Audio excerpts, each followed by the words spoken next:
Electricity के chapter जो discuss कर रहे थे उसका नेक्स्ट पार्ट लेते हैं। तो नेक्स्ट पार्ट का जो हमारा टॉपिक है वो है ओम्स लॉ।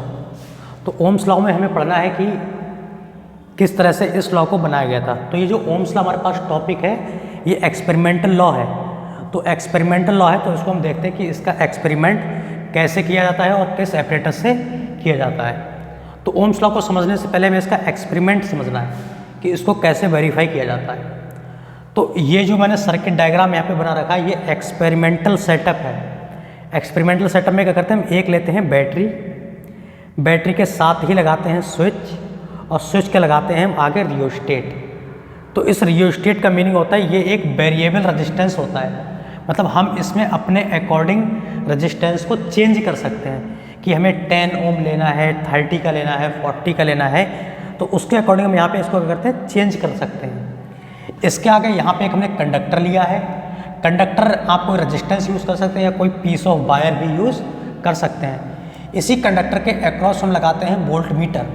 हमने पढ़ा है कि वोल्ट मीटर हम पैरेलल में लगाते हैं, तो मैंने इस कंडक्टर के अक्रॉस वोल्ट मीटर को पैरेलल में लगा दिया है। इसी तरह से मैं यहाँ पे समझना है, वोल्ट मीटर के बाद मैंने लिया है एमीटर। एमीटर से मेजर करनी होती है करंट। तो ये हमारे पास एक्सपेरिमेंटल सेटअप है। कभी कभी एग्जाम में एमसीक्यू में क्या होता है, ऐसे ही 4 डायग्राम दे देगा आपको बना के और उसको पूछेगा कि correct schematic diagram for Ohm's law verification. तो हमें इस डायग्राम को भी अच्छे से पता होना चाहिए। डायग्राम में गलतियाँ होती कहाँ पे, जब एग्जाम में आता है कहीं ये टर्मिनल प्लस माइनस दे देगा आपको एक्सचेंज करेगा, या एमीटर का नेगेटिव यहाँ कर देगा, या वोल्ट मीटर का नेगेटिव टर्मिनल यहाँ कर देगा। तो हमें ध्यान रखना है कि जैसे ये पॉजिटिव बैटरी का है तो यहाँ एमीटर का भी पॉजिटिव आएगा, इसके बाद नेगेटिव, और नेगेटिव जो वोल्ट मीटर का पहले वो यहाँ पे पॉजिटिव आएगा।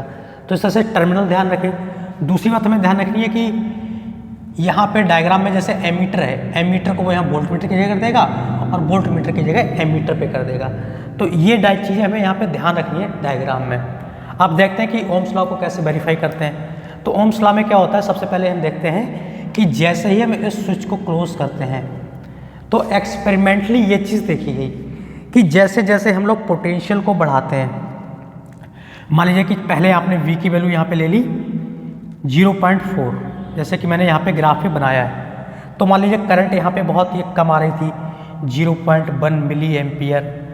जिसमें भी लेना चाहें हम, जैसे यहाँ पे करंट मैंने मान लीजिए ये करंट यहाँ पे मिली एम्पियर में है और ये यहाँ पे पोटेंशियल डिफरेंस है ये वोल्ट में ले रखा है। तो यहाँ पे हमें करंट 0.1 मिली एम्पियर मिलेगी। जैसे ही पोटेंशियल को बढ़ाएंगे हम 0.8 तब करंट और बढ़ जाएगी। फिर हमने करा 1.2 तो ये बढ़ के 0.3, 1.6, 0.4। तो इस तरह से हमने देखा कि जैसे जैसे हम पोटेंशियल की वैल्यू बढ़ा रहे हैं, पोटेंशियल डिफरेंस की वैल्यू, वैसे वैसे करंट की वैल्यू भी बढ़ती जा रही हैं। तो मैथमेटिकली अगर हम देखते हैं इसको तो एक क्वांटिटी बढ़ाने पर अगर दूसरी उसी के साथ कांस्टेंट फंक्शन से बढ़ती है तो उसको हम लीनियर फंक्शन कहते हैं। तो हम कहते हैं कि जो ग्राफ हमारे पास होता है ये लीनियर ग्राफ आता है। लीनियर ग्राफ का मतलब कि ओम्स लॉ का जो फार्मूला होगा इससे जो भी हमारे पास ये वैल्यू आएंगे और इनसे हम ग्राफ अगर प्लॉट करते हैं तो उसमें यहाँ पे स्ट्रेट लाइन मिलती है। तो ये ग्राफ ही हमारे पास इंपॉर्टेंट है एग्जाम के लिए कि जैसे वहाँ पे क्वेश्चन पूछ सकता है कि जो ओम्स लॉ में हम ग्राफ ड्रा करते हैं वो कैसा होता है। तो हमें बताना है या लीनियर या कैसा होता है, स्ट्रेट लाइन होता है। दूसरा क्वेश्चन इसी ग्राफ से ये बनता है कि ये जो हमारे पास लाइन होती है अगर हम इसका स्लोप निकालें तो स्लोप हमें किसकी वैल्यू देता है। तो slope of V versus I gives, ये थोड़ा सा सही करेंगे, यहाँ पे करंट नहीं देता है हमें, ये यहाँ पे देता है रेजिस्टेंस। ये हमें क्या देता है, गिव्स रेजिस्टेंस। ये हमें क्या देता है, यहाँ पे रेजिस्टेंस की वैल्यू देता है। स्लोप, तो इस स्लोप की बात हुई तो R = del V upon del I।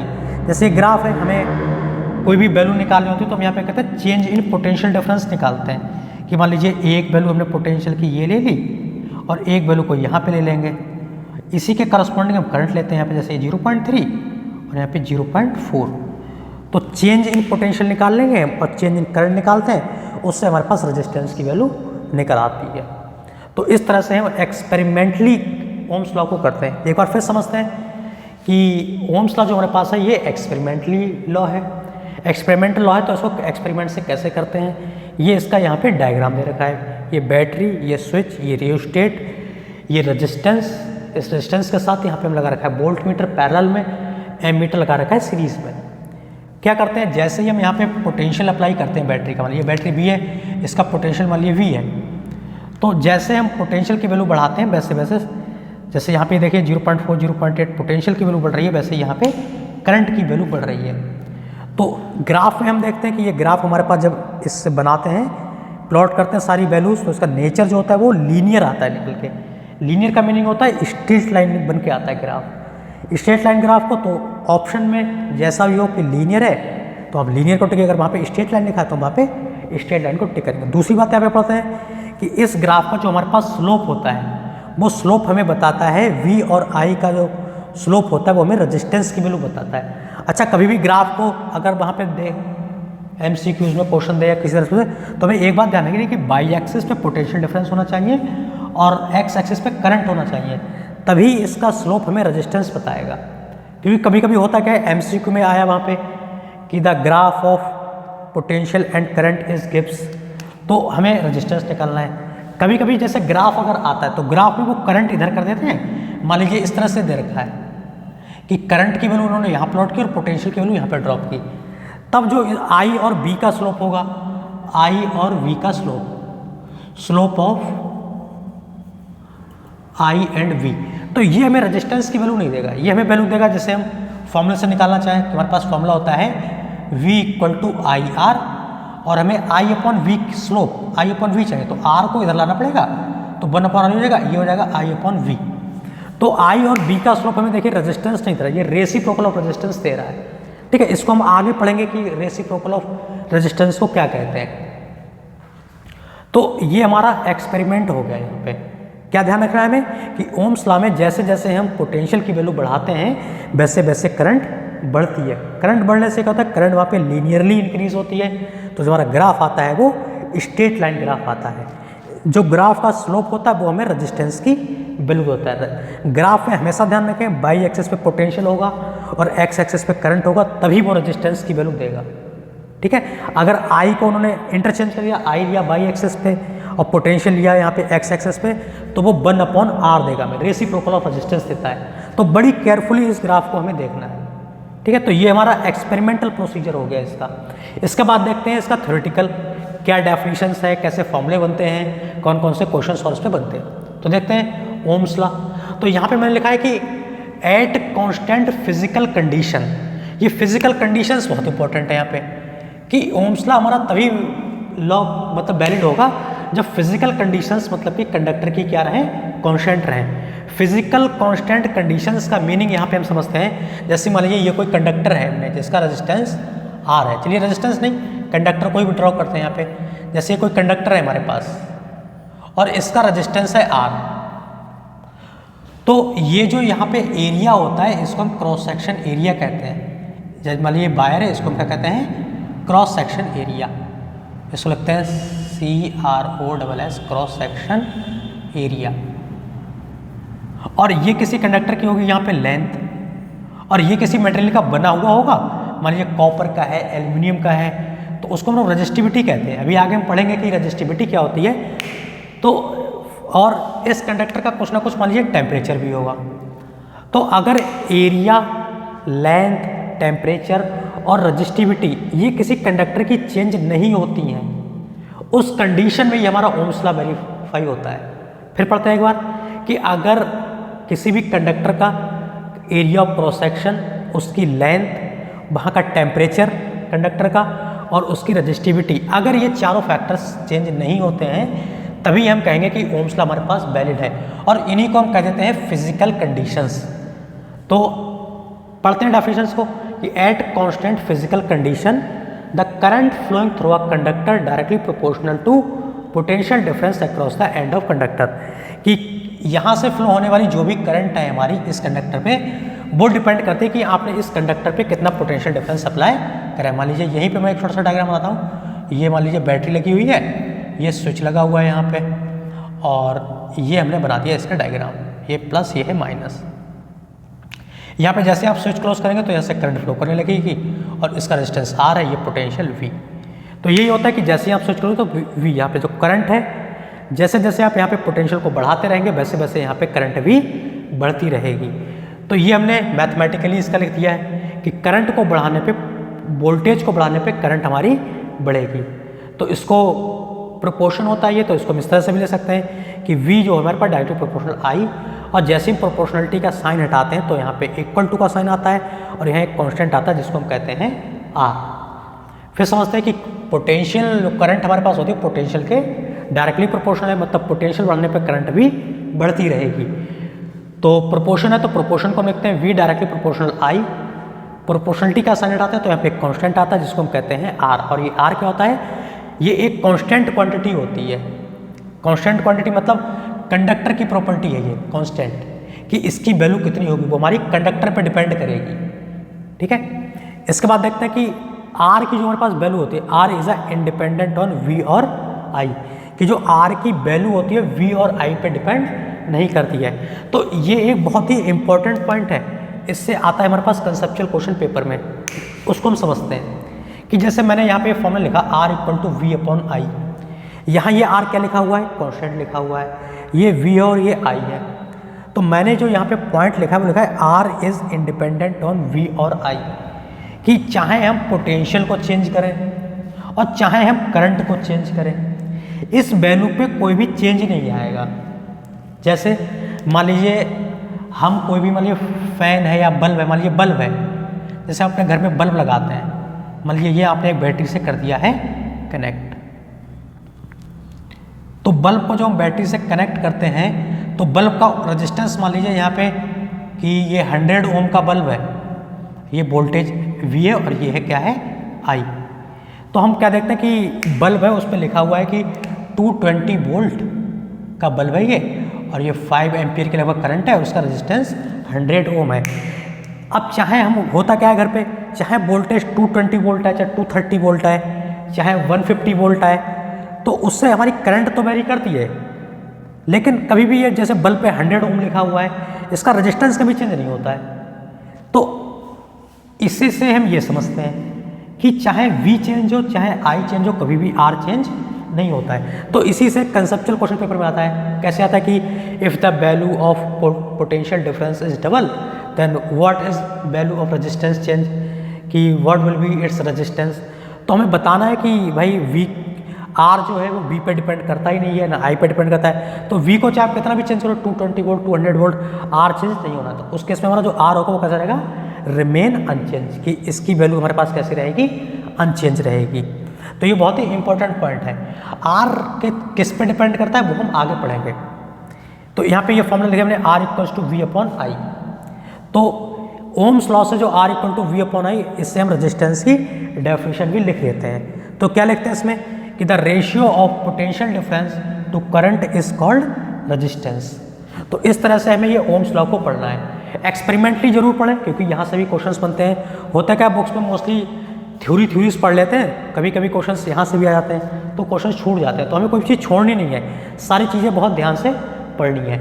और आप लोग क्या करिए कि जैसे मैं यहाँ पे नोट्स लिख रहा हूँ, आप लोग भी अपने मतलब वीडियो के साथ साथ नोट्स में बनाते रहें, क्योंकि जब नोट्स बनाएंगे तो उससे रिवीजन करने में फ़ायदा रहेगा। तो आप नोट्स इससे बना सकते हैं।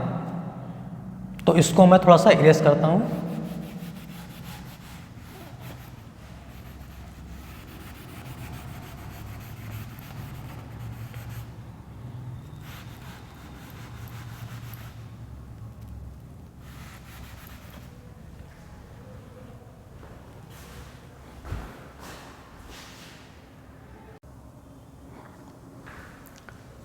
तो अभी हमने ओम्स लॉ को पढ़ा था कि ओम्स लॉ क्या होता है। इसके बाद हम ओम्स लॉ के ऊपर न्यूमेरिकल देखते हैं किस तरह से पूछे जाते हैं। तो मैंने यहाँ पे 2 क्वेश्चंस लिए, तो देखते हैं इनको।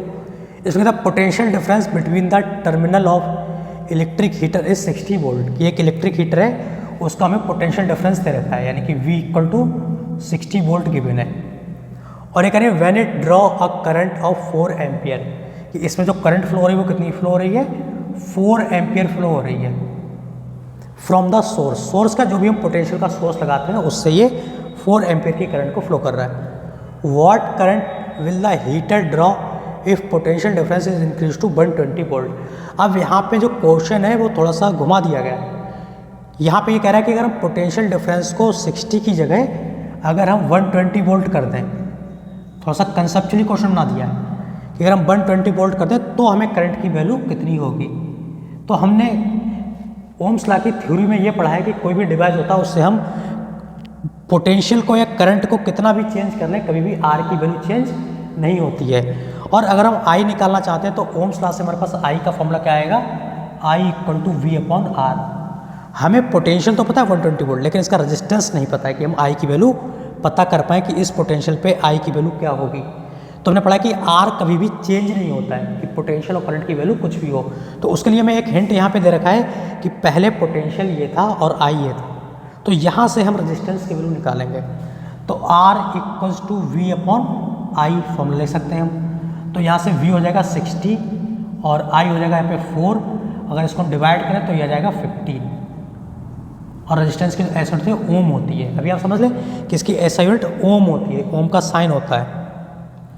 इसके बाद ये हमारे पास आर आ गया। अब इस आर को हम यहाँ पे यूज़ कर लेंगे कि आई इक्वल्स टू, आप कह रहा है कि अगर पोटेंशियल 120 वोल्ट हो तो 120 वोल्ट रेजिस्टेंस कभी चेंज नहीं होता, चाहे इस वैल्यू पर रेजिस्टेंस आप निकालें चाहे इस वैल्यू पर निकालें। तो यहाँ पे हम आर की वैल्यू ये 15 यूज़ कर सकते हैं। तो अगर हम यहाँ पे आई देखें तो हमारे पास ये 15 8 जा होता है, तो ये 8 एम्पियर यहाँ पे निकल के आ जाएगा। तो इस तरह से हमें थ्योरी को न्यूमेरिकल्स पे लगाना चाहिए। हमने समझा कि V और I था, यहाँ पे हमने रेजिस्टेंस निकाल लिया। यही रेजिस्टेंस हम इस वैल्यू पे चेंज यूज़ करेंगे। क्यों? क्योंकि V की वैल्यू चाहे कुछ भी हो जाए कभी भी R चेंज नहीं होता है। तो ये हमारे पास था पहला न्यूमेरिकल। दूसरा देखते हैं इसके बाद कि इसमें लिखा है how much current will an electric bulb draw. तो पहले हम इसको हटाते हैं, आप लोग इसको नोट कर लीजिए, फिर हम देखते हैं इसको कि how much current will an electric bulb draw from a source of 220 volt. Next देखते हैं। तो नेक्स्ट हमारे पास गिवन है how much current. How much मतलब करंट की वैल्यू हमसे पूछ रहा है, आई की वैल्यू हमें निकालनी है। Will an electric bulb draw from a source. Source मतलब हम जो पोटेंशियल अप्लाई कर रहे हैं उसका हमें सोर्स का पोटेंशियल दे रखे है 220 वोल्ट। तो हमारे पास ये V की वैल्यू दे रखी है 220 volt. If the resistance of filament is, जो हमारे पास बल्ब है, बल्ब के अंदर फिलामेंट होता है, फिलामेंट किसी मटेरियल का बना होता है, उस मटेरियल का रेजिस्टेंस हमें यहाँ पे दे रखा है R इक्वल्स टू 1200 ओम। तो हमें करंट निकाला तो सिंपल फॉर्मूला ओम्स लॉ से कि V equal to I R, I निकालना है तो R को अपॉन में लाएंगे तो V अपॉन R हो जाएगा। ये हमारे पास I का फॉर्मूला बन गया। फॉर्मूला रटा ही नहीं, केवल आप V equal to I R तैयार रखिए, जो भी वैल्यू निकालिए उसके अकॉर्डिंग इसको अरेंज कर लीजिए, मल्टीप्लाई का डिवाइड में, डिवाइड का मल्टीप्लाई में। तो हम इसमें वैल्यू पुट करते हैं। V की वैल्यू यहाँ पे हमारे पास आ जाएगी 220 और R कितना है यहाँ पे 1200। ये 0 से 0 कट हो जाएगा तो हमारे पास आ गया 22 अपॉन में 120। इसको और कट करते हैं, 2 11 जा, ये जाएगा 260। तो ये 11 अपॉन 60 हमें करंट की वैल्यू निकालनी है। तो 11 को हम कर लेंगे डिवाइड, तो जो भी आएगा डिवाइड करके उसका मान लिख सकते हैं कि 11 अपॉन 60 डिवाइड करेंगे तो डिवाइड भी कर लेंगे कि यह आ जाएगा 60। यहाँ पे अगर आप पॉइंट लगाएंगे तो यहाँ पे 0 आ जाएगा तो 60 बन जाए, ये तो 60 हो जाएगा क्योंकि 20 हो जाएगा ज़्यादा, ये बचेगा 50। पॉइंट लगा तो हम एक 0 और बढ़ा सकते हैं। तो अगर हम इसको और डिवाइड करना चाहें तो 9 6 जा 54, ज़्यादा हो जाएगा, 9 जा करेंगे तो 8 जा करेंगे हम यहाँ पे, तो आ जाएगा 0.18 एम्पियर। तो इस तरह से हम डिवाइड करके भी वैल्यू निकाल सकते हैं। इसके बाद देखते हैं इसका बी पार्ट। तो बी पार्ट में हमारे पास गिवन है how much current will an electric heater coil draw from 220 volt. कि एक हमारे पास इलेक्ट्रिक हीटर है जिसका पोटेंशियल का सोर्स 220 वोल्ट दे रखा है। वोल्ट का मतलब पोटेंशियल डिफरेंस हमारे पास गिवन है, ये हम बी पार्ट लेते हैं इसका। ये था हमारे पास ए पार्ट, तो यहाँ पे पोटेंशियल गिवन है V 220 वोल्ट। इसके बाद देखते हैं कि if the resistance of heater, resistance मतलब R गिवन है हमें यहाँ पे, R की वैल्यू है 100। क्या पूछ रहा है यहाँ पे, तो हाउ मच करंट पूछा था इसने कि मैं यहाँ पे करंट की वैल्यू बतानी है। तो हम यहाँ पे देखते हैं करंट कैसे निकालते हैं। तो वही V equal to I R लिखिए, I निकाला तो R को अपॉन में ले आएंगे, मल्टीप्लाई का तो फॉर्मूला बन गया I का। इसको हम यहाँ पे यूज़ कर लेंगे कि I equals to V upon R। V की वैल्यू यहाँ पे कितनी थी 220 वोल्ट, तो ये 220, R की वैल्यू हो जाएगी यहाँ पे 100। तो ये 0 से 0 कट, या गया 22 अपॉन में 10। अब 10 से अगर डिवाइड करेंगे तो यहाँ पे हमें 2.2 एम्पियर आएगा। शॉर्ट में कैसे करते हैं, करिए यहाँ पे एक 0 है तो आप लोग कहेंगे कि राइट से एक डिजिट के बाद पॉइंट लगा दीजिए, शॉर्ट में रहेगा 2.2 एम्पियर। तो इस तरह से हम इसके न्यूमेरिकल्स कर सकते हैं।